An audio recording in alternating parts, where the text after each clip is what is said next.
On commence la journée à la boulangerie. On vient de partir de chez Marie-Claude. Il est 8h, 8h30, 8h45. Et on va essayer de marcher jusqu'à Brassac-les-Mines aujourd'hui. Et à 11h, j'ai l'interview avec Télé Palestine.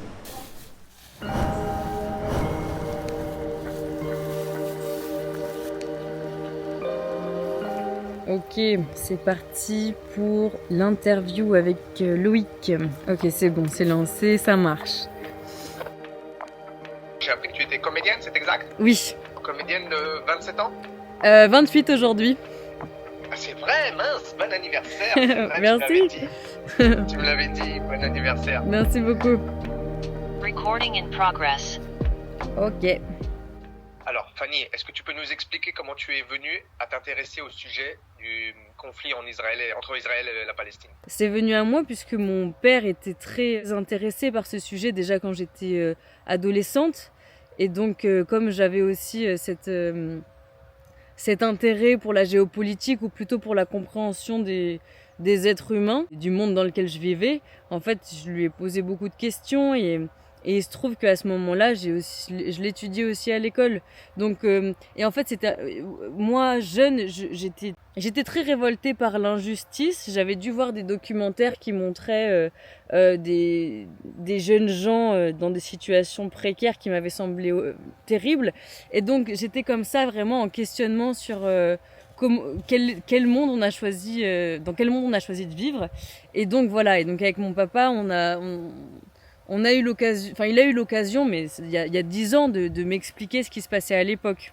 Quand il y a eu les attentats du 7 octobre, le monde a tourné les yeux vers la Palestine et vers Israël. Et voilà, et ce qui s'est passé a été aussi abominable. Il y a eu tant de désinformation, tant de mauvaise compréhension de ce qui se passait. Il y a eu comme... On a effacé les 80 ans d'histoire qui ont précédé les attentats. Et donc, en fait, au bout d'un moment, ça prenait trop de place dans ma vie pour que je puisse vaquer à mes occupations. Donc, j'ai décidé de faire cette marche-là pour visibiliser cette cause et pour continuer de comprendre, pour comprendre mieux aussi. Ma compréhension, elle était pas très fine, pas très subtile. Donc, voilà.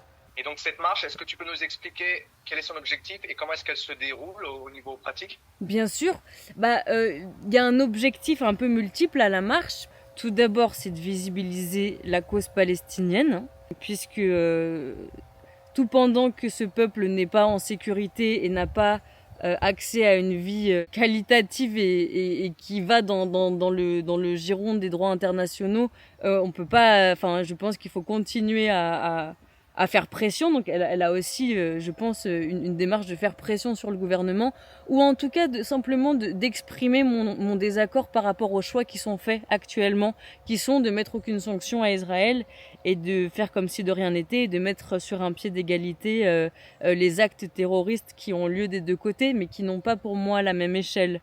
Il y a aussi une démarche de rencontre, de lien social et de faire l'état des lieux de ce que les gens comprennent, et de la situation israélo-palestinienne, et de la politique actuelle et française et internationale. En fait, le long de ma marche, je fais des interviews des gens que je rencontre et qui acceptent de me répondre. Et puis, il y a aussi un volet, troisième volet à cette marche, qui est vraiment un volet de rencontre et de solidarité, d'entraide et de renouer une espèce de fraternité agréable ou de rencontre agréable, parce que je me dis que par là, on règle aussi une partie des problèmes. On pallie à une forme de solitude qui arrive dans nos systèmes aujourd'hui. Et aussi à une forme d'entre-soi, notamment avec... toi, tu dois bien être placé pour le savoir, t'es journaliste, mais tout d'un coup, en fait, on a vraiment des algorithmes qui finissent par nous raconter toujours la même chose. Et moi, j'essaye de faire un objet qui vient mettre plusieurs sons de cloche, aussi faire entendre des gens qu'on n'entend jamais, aussi se rendre compte en vrai sur le terrain que pensent les gens en France aujourd'hui, même si les gens sont pas d'accord avec moi, même s'ils ont une compréhension totalement différente, la fraternité est plus importante que mon opinion. Mais en même temps, je pense que on peut entendre respectueusement, et en même temps, je veux pas vivre ma vie en faisant comme s'il n'y avait pas un génocide qui se passait en Palestine, et comme si en fait il n'y en avait pas à d'autres endroits du monde et qu'il faut absolument qu'on se penche sur cette question. Entre autres, il y a d'autres questions à se poser, mais je crois encore qu'on a du pouvoir en tant qu'être humain qui vivons dans ce monde. Justement, tu parlais de cette volonté de faire un état des lieux de ce que pensent les gens dans le pays. Est-ce que justement, en le comparant à, disons, le discours dominant en termes médiatiques, est-ce que tu trouves qu'il y a une grande différence ou au contraire, les médias ont réussi à façonner un peu la vision des gens? Ou au contraire, il y a quand même une certaine subversion au niveau de la réflexion et au niveau de ce que peuvent ressentir et analyser les gens que tu rencontres? Bon, déjà, les gens ont très peur de prendre parti ou d'exprimer des inquiétudes par rapport à la population palestinienne. Je vais avoir beaucoup de témoignages qui vont dire « Ah ben non, on est pour la paix. On est vraiment pour la paix. Je veux pas prendre parti, mais on est pour la paix. » Allez, je dirais 25, 25, 50. 50 qui mettent sur un pied d'égalité, 25 qui sont soit pro-israéliens, soit surtout anti-palestiniens ou anti-terrorisme, mais terrorisme palestinien. Et 25% qui déplorent le génocide, qui n'ont pas peur de le dire, qui sont aussi pour la paix, bien sûr, hein, qui sont comme les 50% qui sont pour la paix, mais qui voient un déséquilibre dans la situation en cours. Et par contre, ce qu'il y a dans presque tous les témoignages, c'est une perte totale de foi en la politique. En tout cas, je pense que ce que les médias ne montrent pas, c'est à quel point plus personne n'a confiance en la politique. Et ce retour, ces réactions, est-ce que toi, personnellement, ça te surprend? Tu t'attendais plutôt à ça? La violence de certaines réactions anti-palestiniennes, je sais pas si elle me surprend, mais en tout cas, elle m'a touchée, quoi. Elle m'a touchée, elle m'a un peu inquiétée aussi parfois. Le fait que les gens n'osent pas s'exprimer ou n'osent pas ou disent la situation elle est trop complexe, on peut pas la comprendre nous, ça me dit je fais bien de faire cette marche parce qu'en effet il y a vraiment besoin de visibiliser et il y a vraiment besoin de se réapproprier la décision de comprendre et la décision de choisir ce qu'on fait. Puis en plus, ça mélange beaucoup de choses, puisque ce que je t'ai pas dit dans la manière très pratico-pratique de comment est construite cette marche, c'est que la nuit, je sonne aux portes et que je dors chez l'habitant. Et où là, tu vois, je fais moins rentrer la politique, ou en tout cas, je fais pas rentrer la caméra dans ces sphères-là. Où je capte, bien sûr, je leur dis ce que je fais, donc la conversation, elle va me donner souvent s'orienter autour de la politique, mais j'ai du mal, ouais. J'ai du mal encore à tirer des conclusions. Ah oui, ça, ce que je peux te dire et qui est très intéressant, c'est que j'ai une grosse partie des gens qui me disent mais on peut rien faire. C'est une guerre de religion qui dure depuis 2000 ans. Ouais. Donc tu vois, des fois je dis non, depuis la fin des croisades, les 3 confessions existent en bon voisinage. Après, j'essaye de pas trop aller à l'encontre, dans le sens, j'essaye de pas imposer ce que je pense et de plutôt récolter, toi, comme toi ce que tu fais. Tu récoltes et c'est peut-être plus intéressant que de venir imposer ce que je dis. Est-ce que tu as une idée de comment est-ce que... Enfin, toi, par exemple, qu'est-ce que tu penses de tout ça? Moi, c'est un peu particulier. Moi, j'habite à Berlin. C'est une grande ville. Il y a beaucoup d'immigration de pays du Proche-Orient. Donc, évidemment, dans la rue, le sujet palestinien, il est plutôt fort. Tu vois. Il est plutôt... Ouais.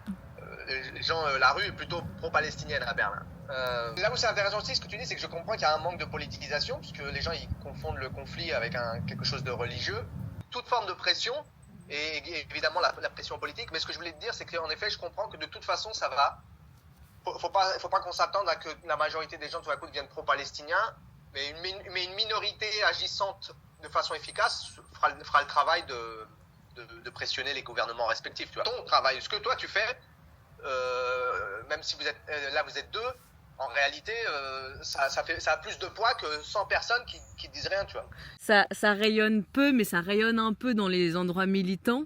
Je sais pas si ça n'a rien à voir et c'est un pur hasard qu'il y a un Marseille-Paris qui se fait, ou si ça a juste, tu vois, si les gens se sont dit tiens c'est une bonne idée, on va le faire, mais non on va le faire un peu mieux organisé parce qu'on a plus de moyens et qu'on sait le faire.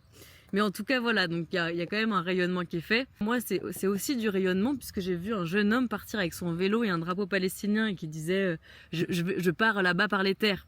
Et devant ce post d'une photo, j'en ai fait une espèce de chaîne YouTube.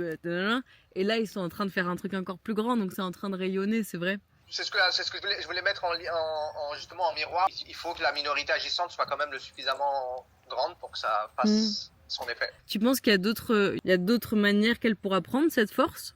Ah oui, j'imagine que tu mentionnais les pressions des différents gouvernements. J'imagine que le boycott, tout ce qui touche le porte-monnaie, c'est ce qui est en général le plus efficace. Donc c'est comme le cas de l'Afrique du Sud avec l'apartheid. S'il y a des pressions dans différents pays suffisamment fortes pour qu'il y ait des boycotts qui se multiplient et que Israël continue à être isolé. Mais déjà même, ça a déjà commencé. Je pense qu'Israël, elle se rend compte qu'elle s'est isolée énormément. Elle va payer quand même ce qui s'est passé au niveau politique, au niveau diplomatique.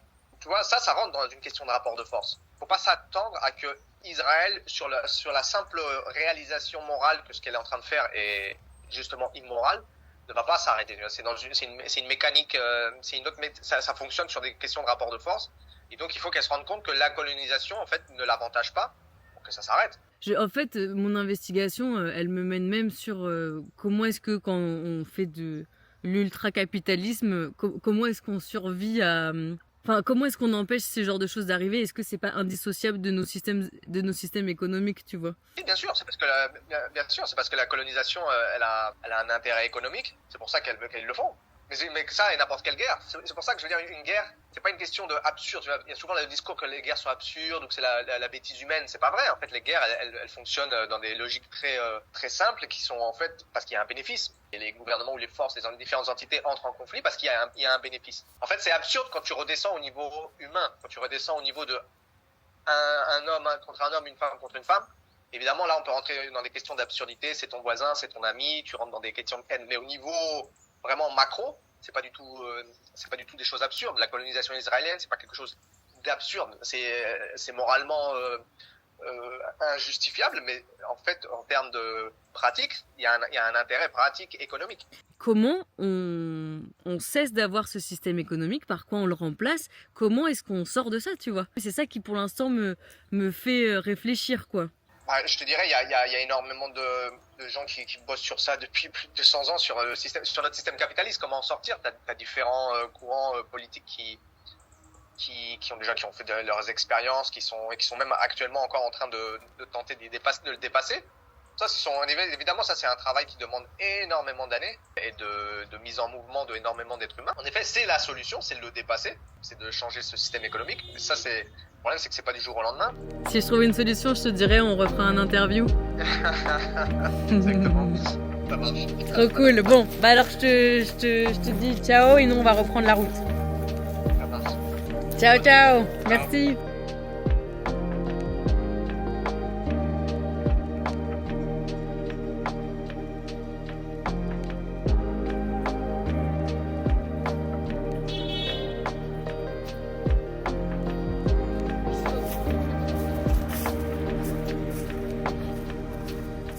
On n'a pas vraiment avancé, hein. On a dû faire quoi, 4 ou 5 km depuis hier soir. Et donc voilà, là on est reparti vers Brassac-les-Mines avec Alain.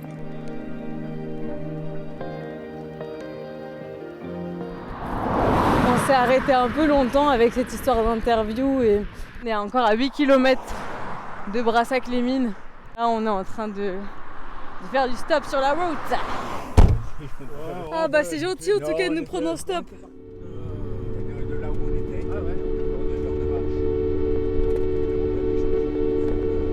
Voilà, on vient d'être pris un stop et on vient d'arriver à Brassac-les-Mines. On va aller boire une petite boisson et puis ensuite on ira chercher l'hébergement. Il est 5h je pense.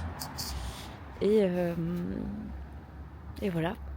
Alors il est 20h et on a trouvé l'hébergement chez Cynthia, Vaimia et Vaihiria qui viennent de Tahiti et on a trouvé la première maison. Et donc voilà, on a dîné, on a fait des jeux avec Cynthia et ses enfants et ses filles. Et voilà, il est 20h et puis là, moi je vais probablement commencer mon dérochage. On est à Brassac-les-Mines et demain, on va aller à Bridgewood où Alain a un train, soit à 13h, soit à 16h, soit à 17h. Donc on a plusieurs options. Et moi demain, il faut que je me mette en quête d'une laverie pour nettoyer mes habits. Donc, à demain.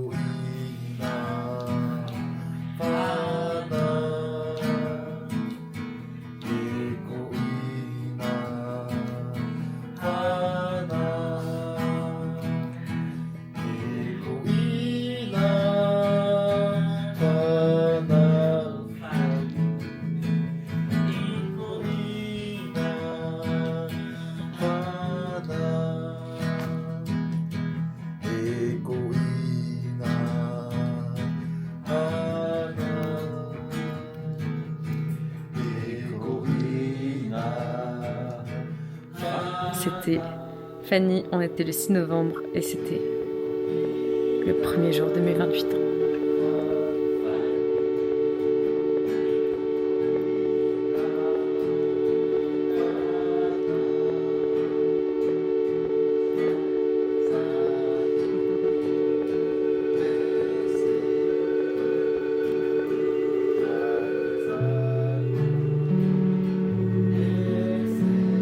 Merci. Merci.